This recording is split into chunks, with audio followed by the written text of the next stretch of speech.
I love it when he does that. So, about 3 months back, I made a video on Cars, more specifically, the video game made to tie in with the release of the first film, and came to the conclusion that, while still having some issues, it was really great. Especially for a licensed kids game, which are known to be pretty mediocre in terms of quality.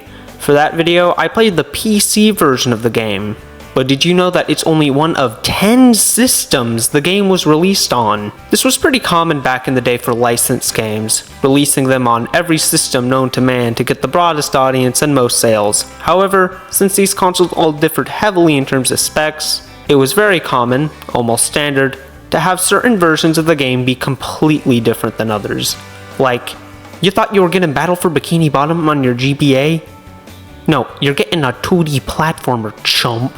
Now, the version of Cars on PC and all of the console versions are identical. The Xbox 360 and Wii versions, due to them releasing a little later and on more powerful hardware, have better graphics, some additional content, and in the Wii version, motion controls. Because of course it does. But it's still the same game at the end of the day. However, the versions released for the Game Boy Advance, Nintendo DS, and PlayStation Portable are all completely unique, both from the console version and from each other. So I figured, before putting on my buck teeth and jumping into this game's sequel, Cars Major National Championship, why don't I talk about these versions of the first game? Because nobody talks about them nearly as much as the console release, and I felt like giving them a chance. So, I guess we'll start with the oldest console here. Le Purple Brick.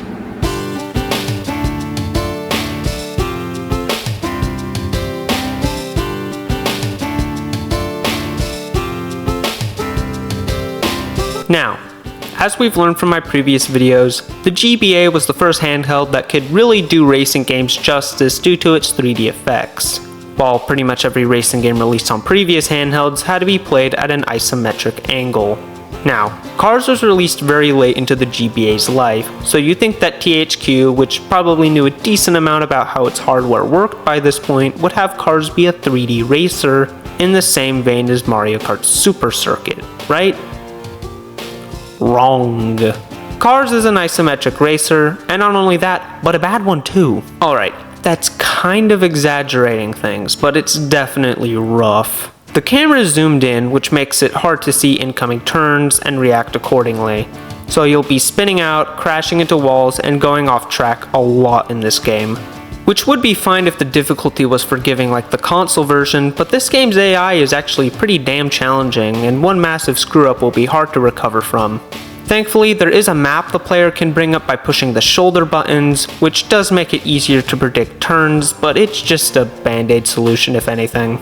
There are 4 types of activities in the game. There are 3-lap races against a handful of other cars, much like the console version, a 1v1 race where you have to get from point A to point B before your opponent, time trials where you have to get to the end under a time limit, and finally, Piston Cup races. There isn't much to talk about with the other types of races. They have the exact same issues I mentioned earlier, but the Piston Cup races are a bit more interesting. You see, these races have something that all of the others don't, and that's drafting. If you get close enough behind another car, this meter slowly builds up if you're within range, and when ready, you can perform a boost by pushing the R button, with how fast the boost is being determined by how much you were able to build up that meter. It's a really fun gameplay mechanic that makes things a lot easier if you fall behind. However, your opponents can also draft other racers and yourself, so you're gonna have to be careful. It kinda makes me wish there was something similar in the console version. You couldn't boost in those races, unlike the ones in the open world, probably because that would be considered illegal.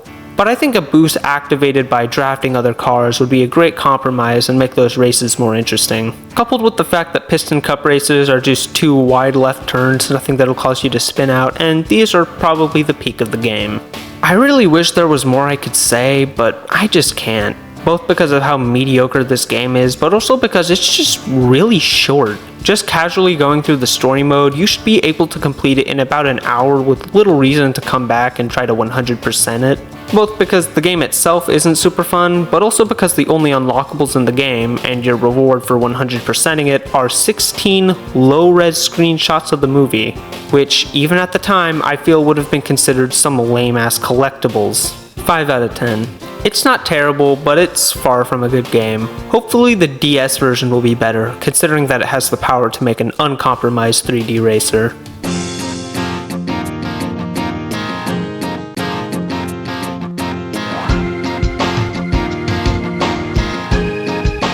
What do you know, I was wrong again. You see, pretty much every single Cars game is a racing game. It makes sense, the main character is a race car after all. However, Cars on the DS decided to be a little quirky and is instead a minigame collection. Yay!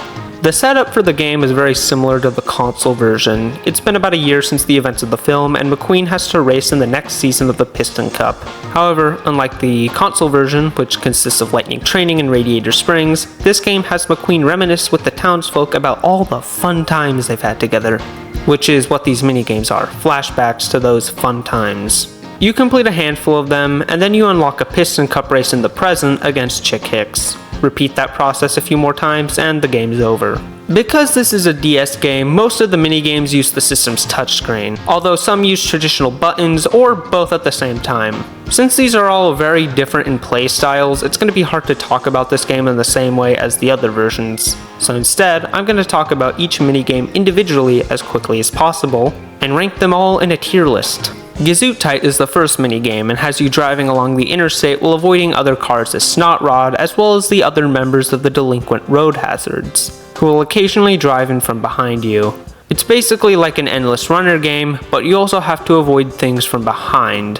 The characters coming out from behind is kind of annoying since you're spending most of your time focusing on what's in front of you rather than what's behind you, but for the most part, it's a pretty solid start to the game. Going into the A tier. Flo's V8 Cafe. This minigame has you use the touchscreen to rub the customers of Flo's Cafe and make them as happy as possible, with it getting faster as each round goes on. Now, if you don't take care of one car in time, it's an instant game over, which I would normally see as unfair, but this minigame, even in its later rounds, is super easy. I finished it in a flash. Going into the B tier. That Blinking Light. Very basic memory game. I don't really like memory games, I think they're boring. This goes in D tier. World's Best Backwards Driver. This minigame has you rapidly tap the left and right sides of the touchscreen to build up this meter while Mater's driving backwards so that he can launch himself high into the air and collect a certain number of stars in the sky. Once again, touching the left and right sides of the touchscreen to steer him.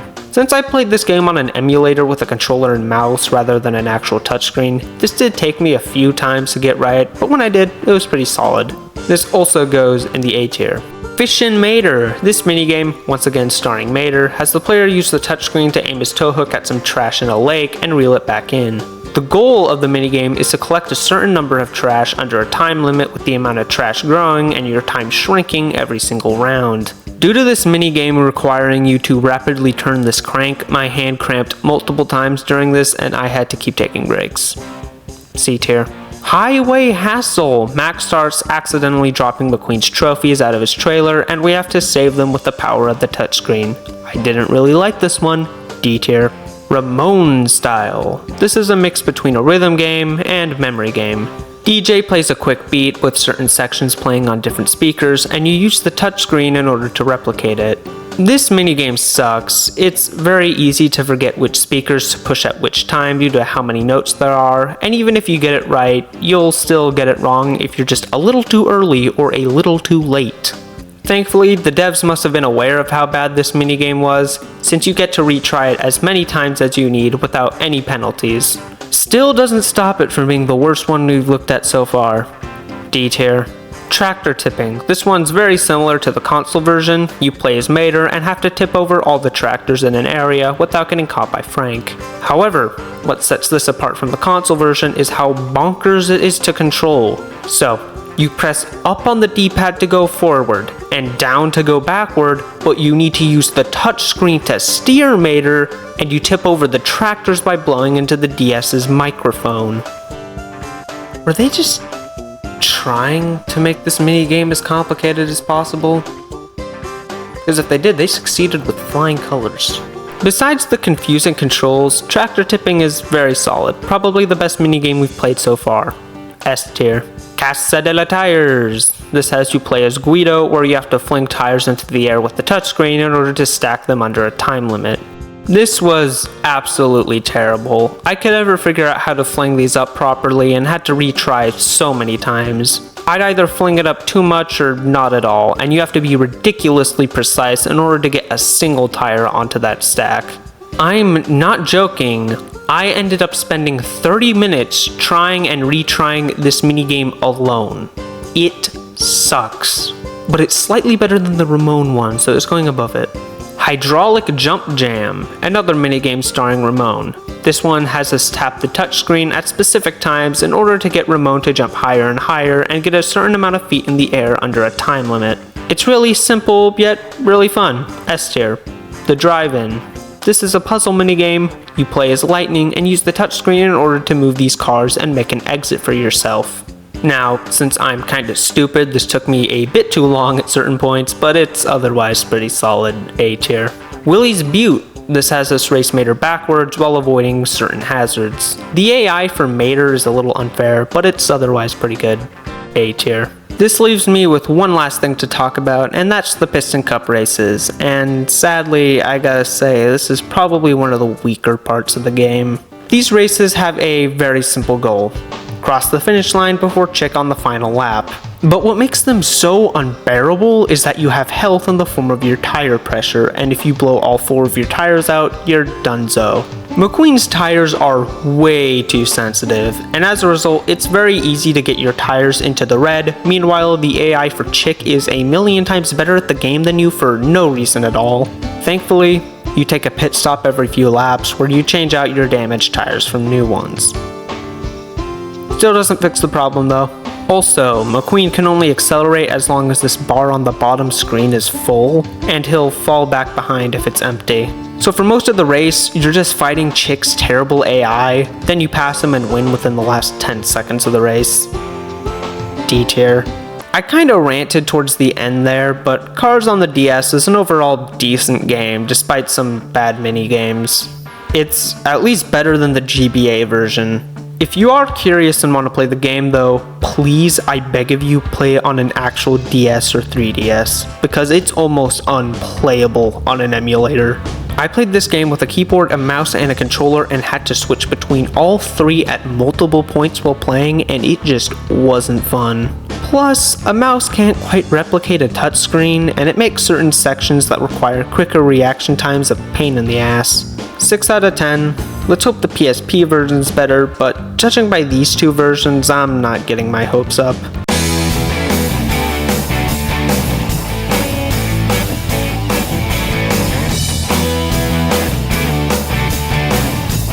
The PSP version of Cars has a completely different story than every other version of the game.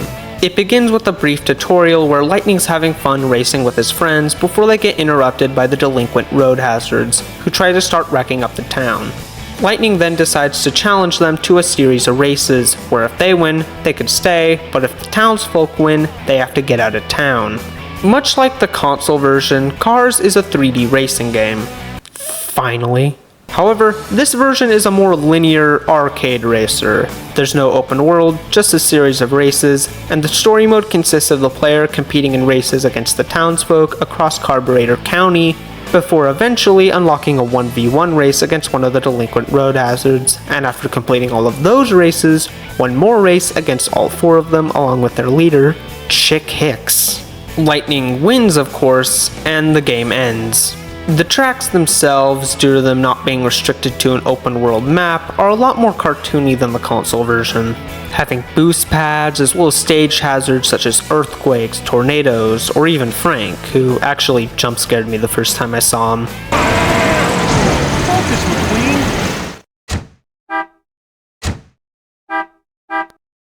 Let's start with the positives. This version of the game also has drafting, but instead of it building up into a small meter that depletes if you aren't within range, this adds to a larger boost meter that you can also fill up by doing tricks such as making big jumps.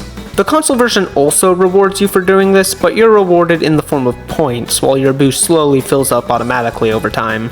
Once again, I really think drafting should have been in the console version.